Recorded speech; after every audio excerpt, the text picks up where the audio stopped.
wabarakatuh. Saya Dinda Rizky Amelia sebagai moderator kelompok A3.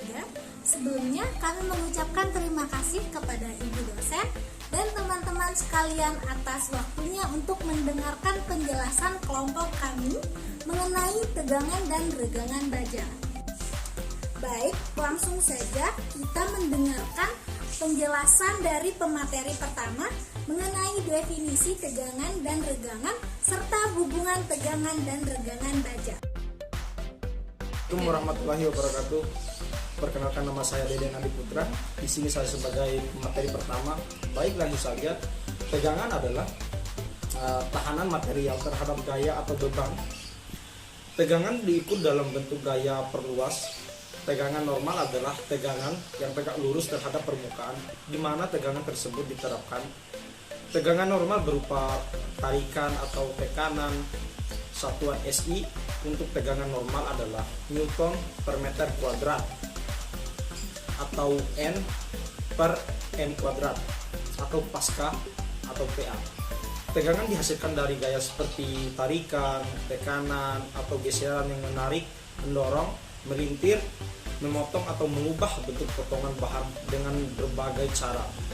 Baik, selanjutnya adalah regangan.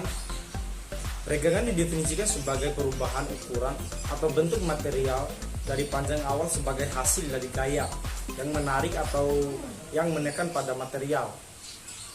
Apabila suatu spesimen struktur material diikat pada jepitan mesin, penguji dan beban serta pertambahan panjang spesifikasi diamati serempak, maka dapat digambarkan pengamatan pada grafik di mana ordinat menyatakan beban dan absis menyatakan pertambahan panjang. Baik, selanjutnya adalah hubungan dan tegangan regangan baja. Tegangan dan regangan yang terjadi pada suatu penampang profil dapat disebabkan oleh beberapa tipe pembenahan seperti tarik, tekan. Hubungan antara stress dan strain dirumuskan E sama dengan tau per epsilon elastisitas atau Young modulus, kurva yang menyatakan hubungan antara strain dan stress. Seperti ini kerap disingkat kurva SS atau curve E sama dengan 200.000 MPa. Baik, bisa kita perhatikan dengan sesama di samping ada rumus tegangan, regangan, dan modulus Young. Terima kasih. Baik, itu tadi penjelasan dari teman kami mengenai definisi tegangan dan regangan baja serta hubungan tegangan dan regangan baja. Selanjutnya saya akan menjelaskan materi mengenai idealisasi kurva tegangan dan regangan baja serta perilaku baja pada suhu tinggi. Saya akan menjelaskan mengenai idealisasi kurva tegangan dan regangan pada baja. Pada umumnya kurva tegangan dan regangan untuk baja berdasarkan pembebanan tarik. Sumbu vertikal merupakan nilai tegangan dan sumbu horizontal merupakan nilai regangan. Pada pembebanan awal, kurva berbentuk garis lurus OA terdapat hubungan linier antara tegangan dan regangan. Slope dari garis lurus OA tersebut dikenal dengan modulus Young. Pada baja nilai modulus Young atau E berkisar 200.000 MPa.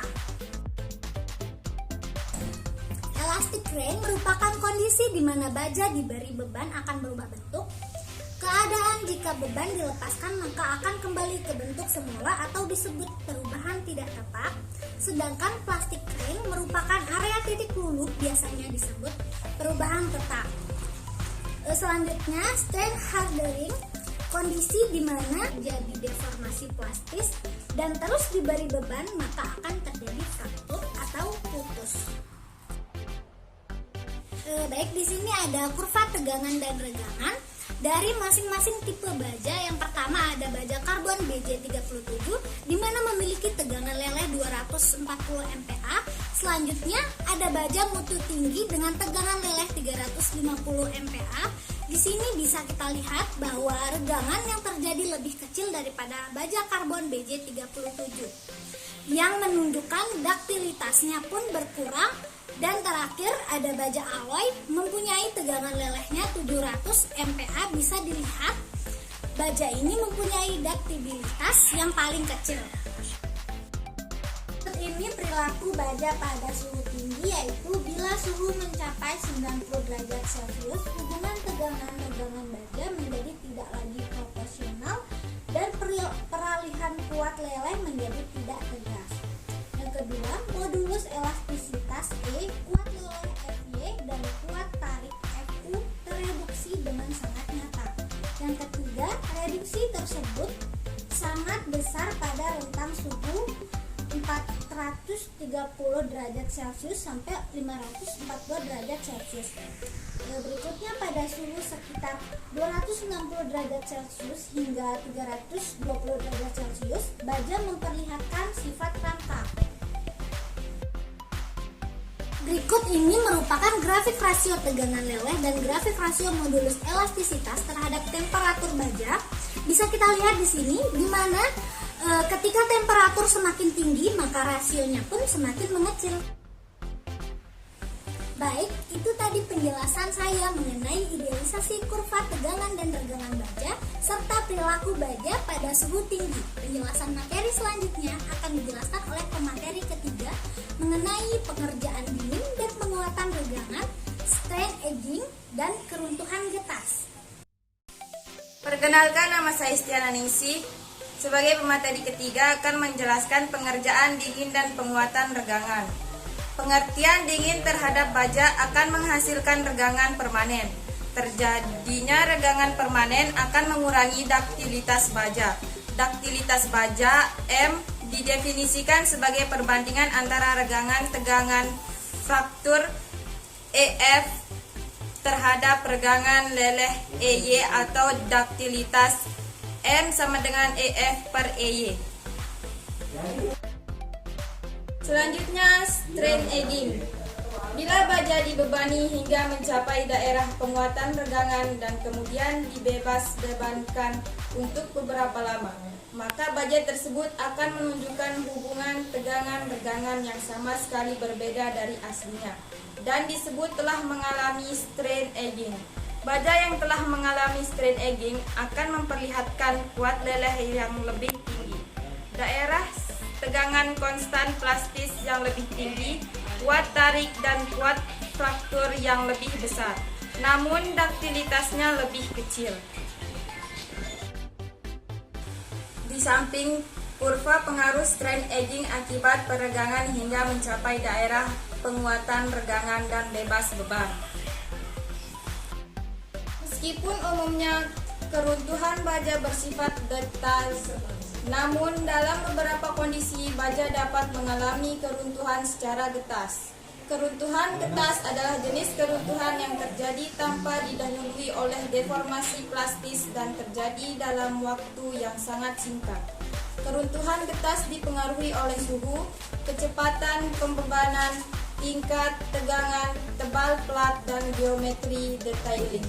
Pada suhu normal, keruntuhan getas berpotensi untuk terjadi bila keadaan tegangan cenderung bersifat multiaksial. Berikut ini perlu diperhatikan dalam mengantisipasi keruntuhan getas. Yang pertama, temperatur rendah meningkatkan risiko keruntuhan getas. Yang kedua, keruntuhan getas terjadi karena tegangan tarik. Yang ketiga, plat baja tebal meningkatkan risiko. Yang keempat, geometri 3 dimensi meningkatkan risiko. 5. Adanya cacat baja meningkatkan risiko. 6. Kecepatan pembebanan yang tinggi meningkatkan risiko. 7. Sambungan las menimbulkan risiko. Penjelasan materi selanjutnya akan dijelaskan oleh pemateri keempat mengenai sobekan lamelar serta keruntuhan lelah atau fetish. Nama saya Hernisana sebagai pemateri keempat. Saya akan menjelaskan mengenai sobekan lamelar. Sobekan lamelar adalah jenis keruntuhan getas yang terjadi pada bidang bilas akibat gaya tarik yang bekerja tegak lurus ketebalan elemen plat profil. Karena regangan yang diakibatkan oleh beban layan biasanya kurang dari EY, maka beban layan biasanya tidak perlu diperhatikan sebagai penyebab kesobekan lamelar. Dalam sambungan las yang terkekang, regangan akibat susut logam las dapat arah tegak lurus ketebalan sering terjadi secara lokal dan lebih besar daripada EY. Hal ini yang sering menyebabkan terjadinya sobekan lamelar. Sebagai akibat proses gilas, baja panas, profil baja memiliki sifat yang berbeda-beda dalam arah gilas, transversal, dan ketebalan.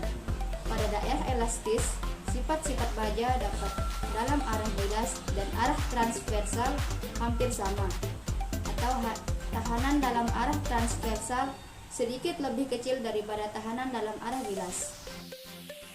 Di samping ini gambar sobekan lamelar yang baik dan buruk. Keruntuhan lelah atau fatigue.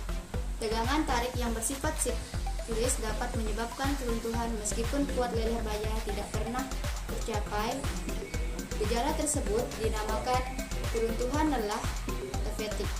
Keruntuhan atau keretakan yang terjadi bersifat progresif hingga mencapai keadaan instabilitas. Keruntuhan lelah dipengaruhi oleh beberapa faktor, yaitu 1. Jumlah siklus pembebanan, 2. Taraf tegangan tarik yang terjadi dibandingkan dengan kuat leleh, 3. Ukuran cacat-cacat dalam material baja. Dalam keruntuhan lelah, tegangan yang terjadi pada saat layan merupakan pertimbangan utama, sedangkan mutu baja tidak memegang peranan penting. Pengaruh beban mati juga tidak cukup sensitif. Namun, geometri penampang dan kehalusan penyesuaian detailing memberikan pengaruh yang dominan. Itu dia tadi penjelasan material dari kelompok A3. Kami harap kita bisa memahami dengan baik materi mengenai tegangan dan regangan baja. Terima kasih. Wassalamualaikum warahmatullahi wabarakatuh.